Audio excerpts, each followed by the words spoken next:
get right into it, and our guest joins us from our Abuja studio. Mr. Kenneth Okonkwo is a legal practitioner, chieftain of the ADC, amongst many other hats that he wears. Welcome, Mr. Okonkwo, to the Morning Brief.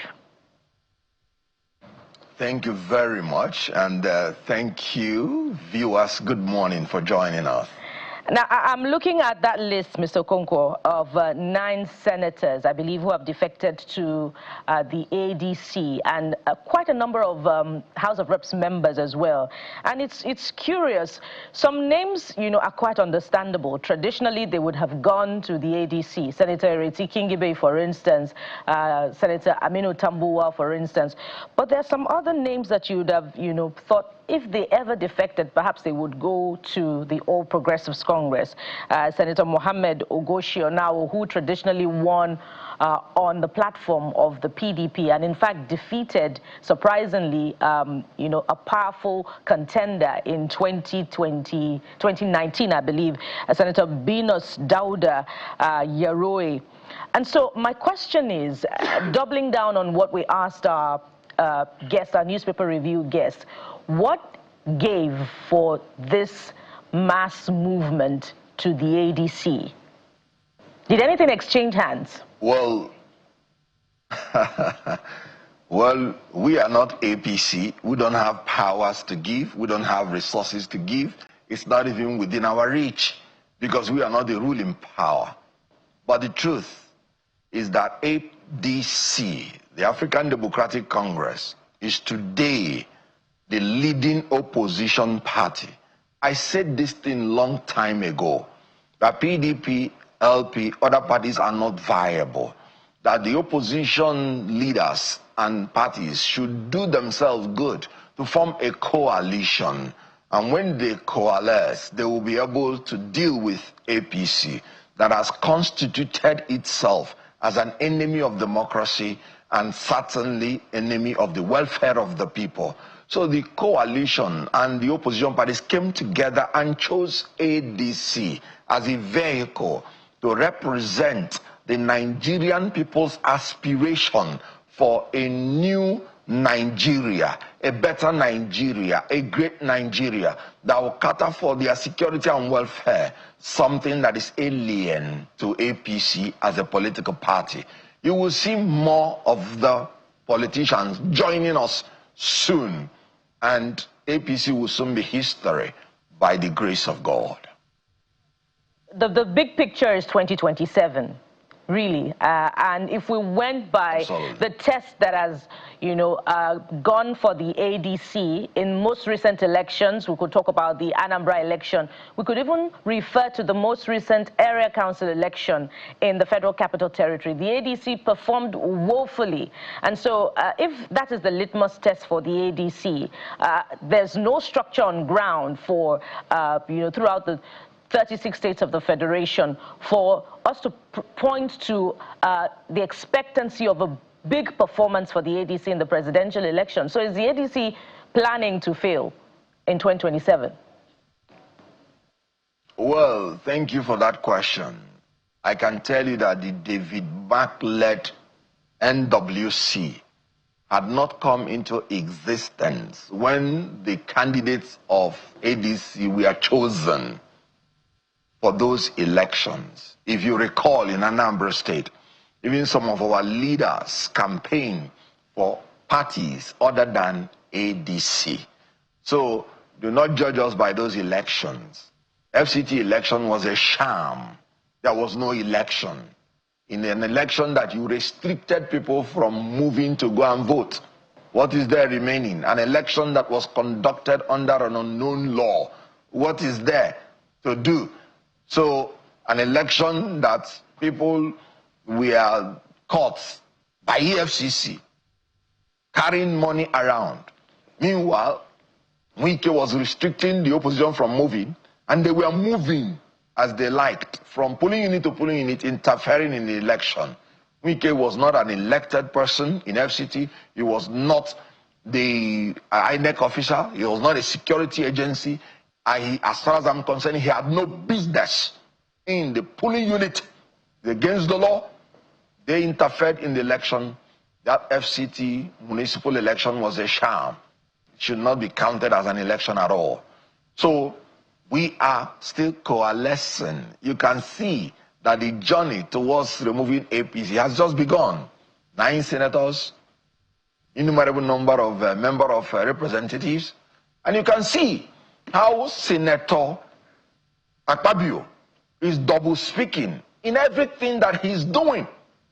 Let me take you down to memory lane. In August 8, 2018, Senator Godswill Akpabio defected from PDP to APC. And when there was a case against him, because there was no division in PDP then, when there was a case against him to vacate his seat, he went to the Federal High Court under Justice Okonkwo and presented a letter of expulsion from his ward chairman, Ntiedo Osoro, that they expelled him. And having expelled him, that he has the right, by freedom of association, Section 40, to join another political party. And the Federal High Court agreed with him that Section 68 1G would not affect any member of the National Assembly that changes his party and joins another one because he was expelled. And of course, it was a lie, because the public secretary of PDP then in Akwa Ibom, Inni Ememobong, said that Akpabio conspired with the ward chairman, telling transparent lie, shamelessly, to illegally issue him the letter, that PDP did not expel him. But yet, the court accepted, since there was evidence of expulsion. This same Akpabio, sitting as Senate president, is questioning Senator Abaribe, who was expelled by APGA and joined ADC. Akpabio should know we've had it enough. Even by the precedent APC has set for himself, for themselves, by Akpabio, they can't even keep the precedent. The law is settled because there has been a judicial interpretation that if a party expels you, Section 68 1G will not operate against you, because declaring your seat vacant when you are expelled is preventing you from exercising your freedom of association. And let me note again, Honorable Ikweche Alex Mascot of the House of Representatives, a member of APGA, defected to APC, giving no reason that we even know. Nobody troubled him. Nobody harassed him. Enough of this intimidation and manipulation by Senator Akpabio that his party then, PDP, described as transparent liar and shameless manipulator. So please, all our senators and members of the House of Representatives and members of the House of Assembly coming into ADC, they should be allowed to rest. Members have defected from all political parties to APC. If their sins are forgiven, then let everybody keep quiet. We've had enough. Enough is enough for Akpabio, the shameless liar. By in the Ememobong, not my words. And of course, you can see that APC has even shown itself the world round that they are transparent liars. You saw what their presidential spokesperson did. Yes. Pardon me, I'm going to have to ask you to tone down on your use of language against other politicians, particularly because they're not here to defend themselves. Using such language on the Senate president could have implications. But I yield the floor now to my colleague, Jeffrey. Yes, thank you very much. I was quoting the source of my information. They were not my words. They were the words of Inni Ememobong, the publicity secretary of PDP. He then was. Yes, I guess you understand what we're saying. So that if they're here, you know. I do understand. Yes, sir. So that we can just flow through. As you said, yes, Mascot, I think, defected from APGA to the APC, if I'm correct, and now Senator Baribe. So we, you know, sometimes it's quite difficult to understand how the law works in Nigeria when it comes to this defection. So perhaps maybe we have to adopt what plays out maybe in places like Ghana, that it's irrespective of what your decision is. As soon as you defect, lose your seat. So that all of this multiple court interpretation and perhaps what is seen as selective declarations will be sorted. But I want to play a video for you to make sense of it. The president has spoken at one of the breaking of the fast event. Take a listen to him, then I'll come back to you. Was against me years past. I told the line. I was in opposition without a threat to any human being except military junta. And I want democracy.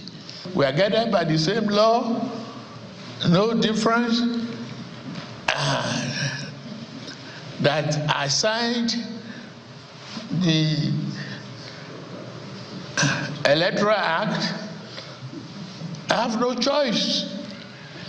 I don't want to throw the country into turmoil of argument of nothing. There is an overwhelming majority by the National Assembly that passed the law. If I have serious question or reservation about it, I will have raised it, but I have not. I have submitted myself to the principle of rule of law, democracy. I signed. The rest is history. We meet at the polls. The game is sweet. Only when you are winning. Mr. Okonkwo, the reason I played that, two things I want you to address. The president said, despite the agitation from persons like you and other civil society and every other person, he didn't see anything wrong with the Electoral Act. On the other hand, he said, look, I don't know what you guys are talking about. This is a game. When I was in the opposition, the game did against me. Now I'm in leadership. The game is the game. I'm winning, and it's sweet when I'm winning. What do you make of the president's statement? Well, if anybody wins through righteousness, through democratic principles in a democracy, I will applaud the person. But you want to believe the speech of a president that told you openly that his own method is to snatch power by force, to grab it, to fight for it and run away with it. And you're believing him? Transparent lie. He's trying to say he's following democratic principles. El-Rufai is still in detention. 48 hours is what a government has to keep anybody in detention without granting him bail. No, you don't have that power. And you don't have the power, according to Supreme Court judgment, to keep somebody in detention and pretend you are investigating. No. The whole idea of arrest is that you have concluded your investigation and you have found the person culpable for any crime you are alleging he committed. That somebody said anything does not give you the right to go and arrest somebody, because in criminal proceeding, it is the duty of the prosecution to prove the guilt of the suspect, not the suspect to defend his innocence. So please, the first thing he should do is to release El-Rufai. And we're not saying he should not face trial, no. But his fundamental human rights should be guaranteed.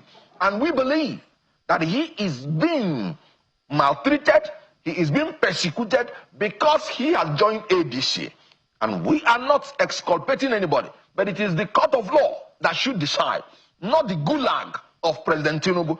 And for now, he is using his authority as the commander-in-chief to use the instrumentality of the anti-corruption in quotes, because I wonder whether there is any commission fighting corruption in Tinubu's regime to hunt down. Mr. Okonkwo, if I may come in, my apologies. Are you alleging that the president has a hand in what is going on with Nasser El-Rufai? He's the president.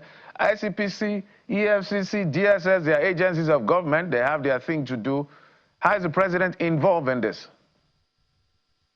Well, he just said agencies of government. Whose government? Whose regime? He is the head, the commander-in-chief of the armed forces. And so anything the agencies are doing, the buck stops at his table. That's why I'm not saying that El-Rufai should not be tried by the courts. The court is the only power that has the power to deliver judgment. And you cannot go to courts to get an order to say they should allow you to investigate And the courts should not be giving such orders because it's against the constitutional provision of fundamental human rights. You are entitled to your liberty, you are entitled to your dignity. So no court should be giving orders for somebody who has not committed any capital offense to be detained indefinitely. That is illegal, and any such order is unconstitutional. So what I'm saying is that if El-Rufai committed any crime, please bring him to trial, grant him bail, so that if he's convicted, fine. Nobody in ADC is quarreling against rule of law.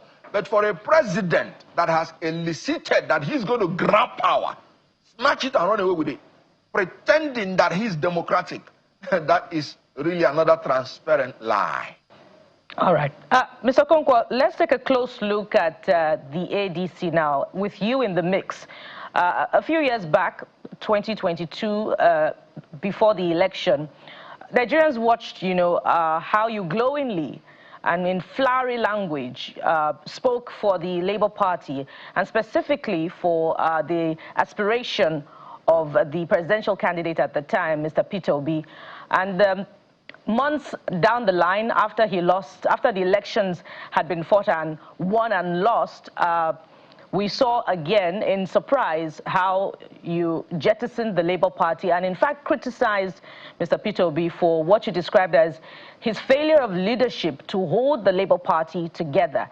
Now, you are in the ADC with Mr. Peter Obi. As a matter of fact, while you were in the LP, some of those in the ADC now are those that you couldn't have touched with a 10-foot pole.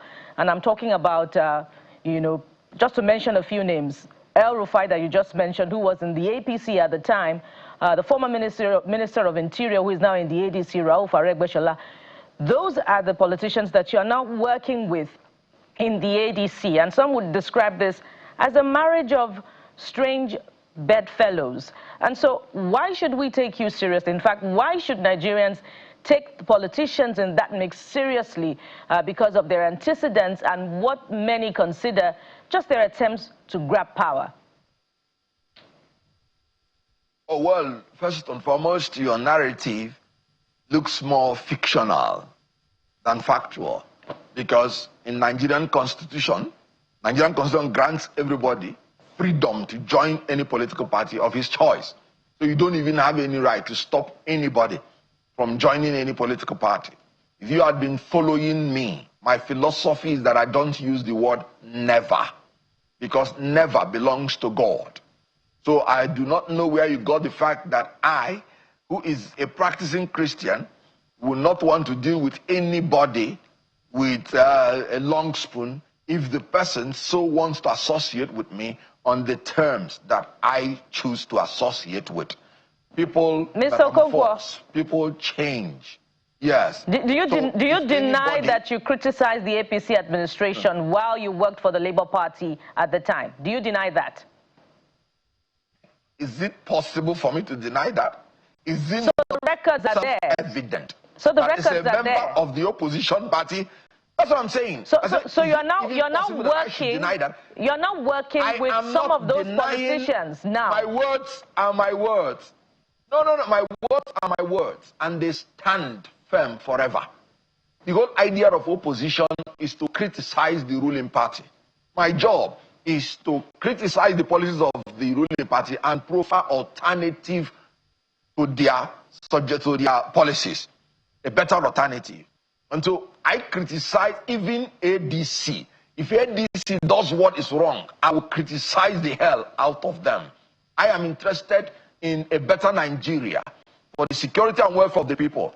As a politician, I am working for the people of Nigeria. I have said it that my loyalty does not lie with a political party or a politician, but to the people of Nigeria. Anybody that does what is wrong, I will criticize the hell out of that person. All right, Mr. Okonkwo, let's project into the future. Even myself, not excluded. Yeah, I'm happy you admitted to that effect, and I think everybody should be open to that criticism. Let's project into the future. 2027 is just by the corner. The primaries will be here. April the 23rd to May the 30th is the window for all of that to happen. And I'm curious to see whether or not, for instance, the PDP, for instance, looks to those of us who are watching more like a party that may end up participating than contending. So if we assume that the ADC is the next alternative to contend power with the APC in the next election, talk to us about what it is that you will do differently to give you an opportunity or a chance to even be able to wrestle power. Because it seems a bit surprising that people are exhibiting surprise as to the strategy of whoever is in charge of government. So, for instance, if you have followed the trajectory of Bola Tinubu, the president, you see that one of the toughest elections he faced was the last election. He's faced other elections that were tough, but the 2023, his party was, some people in his party didn't want him to get a ticket. Eventually got the ticket and he won the election. Well, people can debate all of that, but at least the court has confirmed it. He won that election. And if you look at his antecedent in Lagos State, so it looks like when he's in charge, because of his future aspiration, it tactically immobilizes the opposition. They can be there, but they're just participants. Did the ADC, are they studying the tactics of this man and his party to be able to know how to respond, to give them a chance in 2027 election, if you get my drift?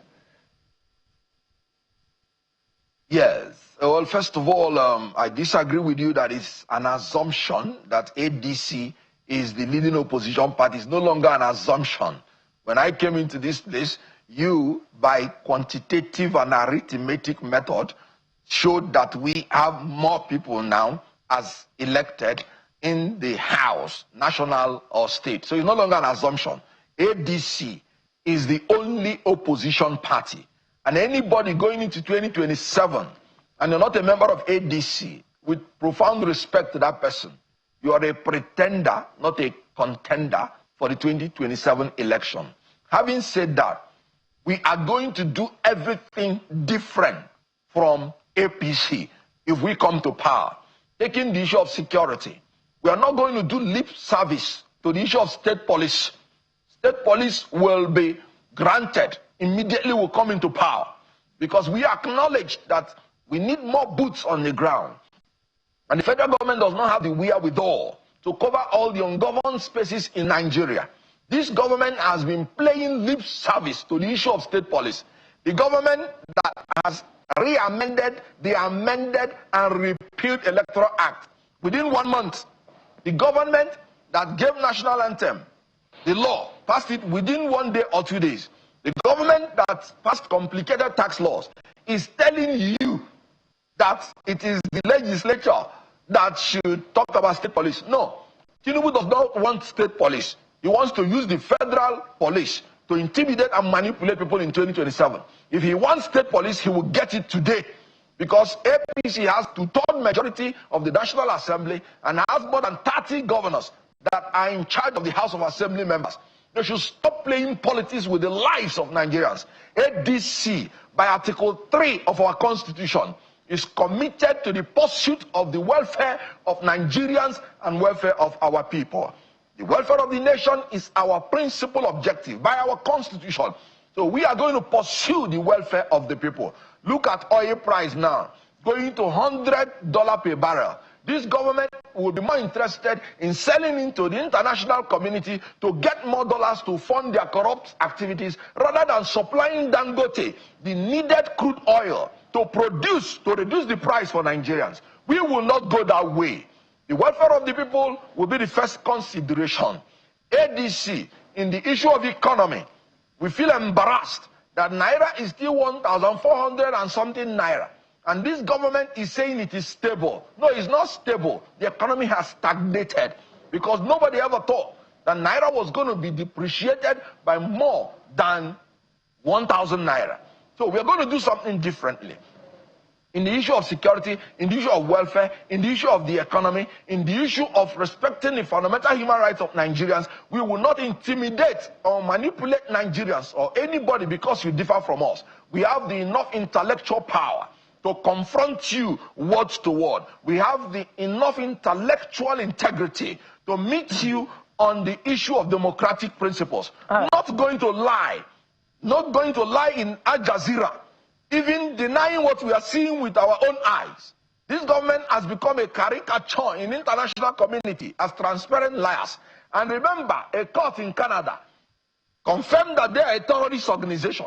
How do you run away from such party except to chase them out democratically from Nigeria? In 2027, ADC is going to form the next government of the Federal Republic of Nigeria. Mr. Okonkwo. Inshallah.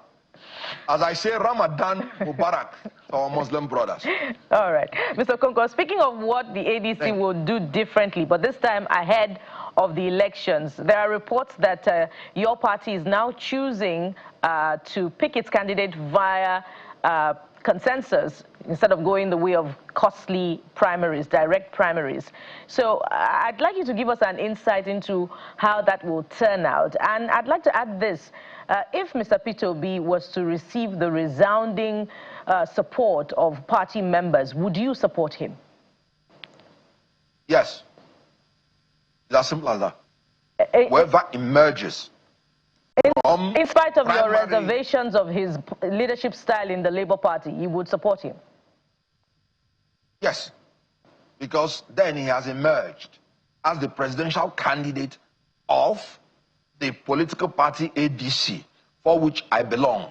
And then whatever reservation I had about his personal inadequacies will be compensated by the collective will and collective pool of the resources, human and materials, of the entire ADC. If the ADC so chooses that he will be our candidate, I still have my reservations and I stand on them, but that inadequacy will be compensated by the collective pool. That's why I said all the politicians should come together. Let's pool our resources together. No one politician has what it takes to confront Tinubu, the incumbent president that has vowed to snatch power by force. But when all of them work together, then they will help their inadequacies and they will go and defeat Tinubu at the polls. Mr. Okonkwo, let me put you on the spot. Tinubu, go ahead. I am already on the spot. This heat is very hot. Tinubu is, President Tinubu, I should say, has 31 governors, record numbers. We may be expecting 1 or 2 more before the entire thing is over. Numbers of over 18 senators, and you have all the numbers now. Now, if you were to do a pairing, because Nigerians vote not necessarily for party, they vote for persons. If you were to do a pairing within the collective of the ADC as we speak, that will give Tinubu, President Tinubu, a run for his money, give us 2 persons you think will go and give him a run. Will president and vice presidential candidate in your party? I am a member of the National Working Committee of ADC. My job is to provide a level playing field for all the aspirants to contest under ADC, and whoever emerges, I will support. And I can tell you that any 2 people that emerges from ADC as president and vice will perform better than Tinubu. So my recommendation, the 2 people I recommend to you, are the 2 people that will fly the flag of ADC. And until ADC produces those 2 people, I have never told you I'm a prophet. I would not know. So thank you. But Mr. Okonkwo, will the ADC be picking a southern candidate? Is it zoning the presidency to the south? Now, I don't want you to fall into the transparent lie of APC. In 2022-2023, when rotation was even one of our cardinal points of the fight, APC zoned the presidential ticket to the north. They zoned it to Senator Lawan by the proclamation of the national chairman of APC, Senator Abdullahi Adamu. Tinubu had to rebel against his party to insist that he will run. And he ran and defeated APC with their undemocratic leanings. That is why today APC is behaving like a defeated party under the pocket and inside the pocket of Tinubu because he defeated them. So when APC is lying to Nigerians that they produced a southern candidate in 2022-2023 in respect of zoning, that is a lie. Because the southern candidate contested in a free and fair primary election and defeated and snatched the power from APC and became president. Now, in 2027, PDP, of course, did not zone at all. Even when Atiku Abubakar said that the justice of the situation is that this should be zoned to southeast. That if you zone this to southeast, he will not contest. Yet, they did not listen to him. They said they will not zone because they thought Wike will win. So PDP did not zone, APC zoned to the north in 2022, 2023. Now in 2027, we're expecting an opposition party that wants the buy-in of every sector of Nigeria and all Nigerians. To zone? No. In 2015, Tinubu had Jonathan from South-South that had not finished 8 years. What happened? He aligned with the North. They did not zone it to the North. He aligned with the North and used the North to remove incumbent Jonathan that had not spent 8 years to complete the ration of the South-South. And then, 8 years after, he blackmailed APC that they should remember they had an agreement that he should become president after 8 years that he supported the Northerners. That is the foundation of the principle of Emiloko. So what I'm trying to tell you is that ADC in 2027, our interest is in removing Tinubu from office to grant and guarantee security and welfare of Nigerians. And we will grant level playing field to every aspirant from wherever you come from, north or south. Right. And whoever will produce will join the person to win Tinubu. So anybody, whether you're Southerner or Northerner, if you are strong enough to beat Tinubu, beat all your colleagues in the primary. All right, Mr. Okonkwo, we're totally out of time. Great conversation we had with you, but it looks like your party is still having leadership tussle, because I'm seeing here that the appeal court dismissing Senator Mark's case in the ADC dispute. So is there still cases you're still dealing with the leadership? That what? Appeal court dismissing Senator Mark's case in the ADC leadership. I think that happened yesterday. Over something that happened at the trial court. Are you aware of it? Trial court dismisses. I know that there was a case by Ibe Kachuku, that was dismissed in our favor. If that is the one you are referring to, no, that's the one I'm aware of. He had filed, the Court of Appeal in Abuja dismissed an appeal filed by former Senate President David over the ongoing leadership crisis. In a unanimous judgment delivered on Thursday, the three-member panel comprising of all of these judges are listed for being incompetent after upholding a preliminary objection challenging the court's jurisdiction. It's something that propped up yesterday. I wanted to be sure whether you're aware of it. No, I am not aware of it now as I talk to you. Okay. So I wouldn't be able to comment on it. All right, but I'm aware that the one brought by Kachuku and all the surrogates of APC have been witnessing judicial terrible ends, as all the remaining ones will witness. All right. All right. So whatever is the case, ADC is sound, built on solid foundation, and we will continue until we take out this incompetent government and corrupt government of APC. All right. Senator Ndume referred to as government of kakistocrats and kleptocrats, government of thieves and government of the worst of us. I didn't say so. Senator Ndume, their senator, said so. Minister Okonkwo, the coming days will test that solid foundation that you say is currently holding sway in the ADC, and we'll be back to remind you whether or not the solid foundation is the case. But we hope indeed that it is the case. We need opposition, to our politicking in the country. Mr. Kenneth Okonkwo is a legal practitioner. He is also a chieftain of the African Democratic Congress, and of course, a Nollywood actor. Mr. Kenneth Okonkwo, thank you for coming on the Morning Brief. I appreciate it. We'll take a moment now. When we return, it will be time to discuss more politics, this time with a view to looking at what's playing out in Ondo State. Stay with us. We'll be right back.